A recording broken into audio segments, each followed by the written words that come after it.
Dediği gibi biz bugün 18 Aralık'tan itibaren yani bugüne kadar aile nöbetimizde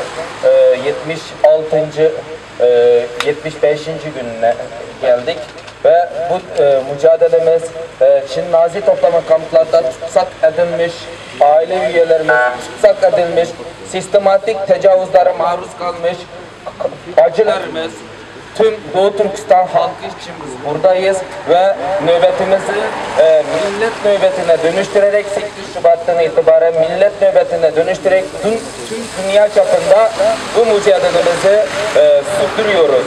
Ben Cevlan Şir Mehmet, 2011 Aralık ayında Türkiye'ye okuma amacıyla geldim. İstanbul Ticaret Üniversitesi Hukuk Fakültesi'nden mezunum. Benim Türkiye'de okuduğumu, Türkiye'de dikkat ettiğimi suç olarak nitelendiren Çin, ailemi, oğlunu Türkiye'ye okumaya göndermesin diye cezalandırdı. Ve ailemi toplama kamplara tutsak etti. 2018 Ocak ayından itibaren benim ailemle, tüm akrabalarımla ve memleketteki tüm arkadaşlarımla olan iletişim kesildi.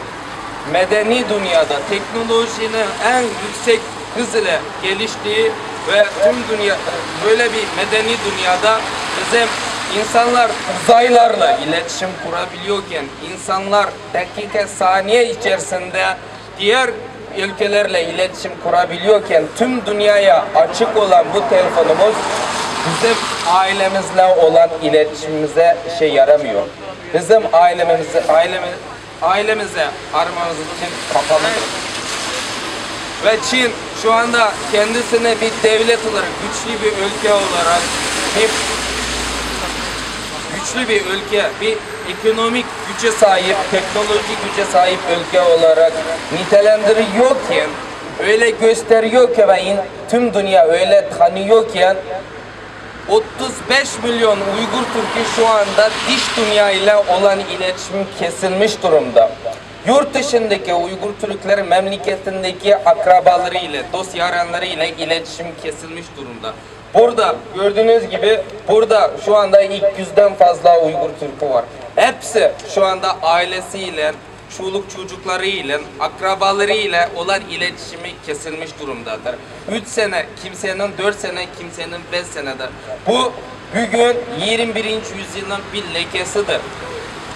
Çin bir devlet olarak bu suçu işliyor. Devlet olarak 21. yüzyıla bu lekenin damgasını vurmuştur.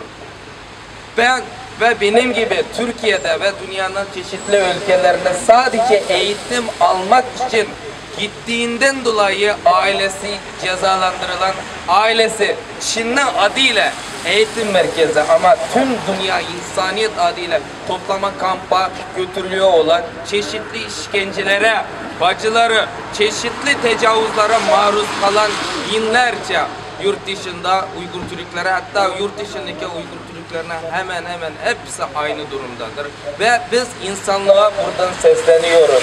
Daha ne zamana kadar susacaksınız?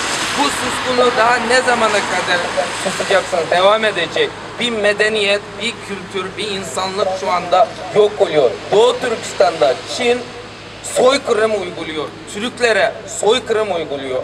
Daha ne zamana kadar sessiz kalacaksınız? Daha ne zamana kadar bu sessizliğiniz devam edecek? Biz Çin'i de tekrar Çin konsolosluğunu ve Türkiye'deki Çincileri ve Çin'i destekleyen televizyon kanallarını tekrar buraya davet ediyoruz.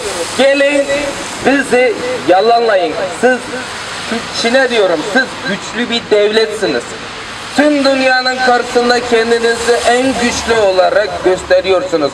O zaman elinden sadece akrabalarına fotoğrafı olan bu insanlarla neyisinden korkuyorsunuz? Gelin buraya bizi yalanlayın. Bizi yalanlamanız için tekrar buraya davet ediyorum.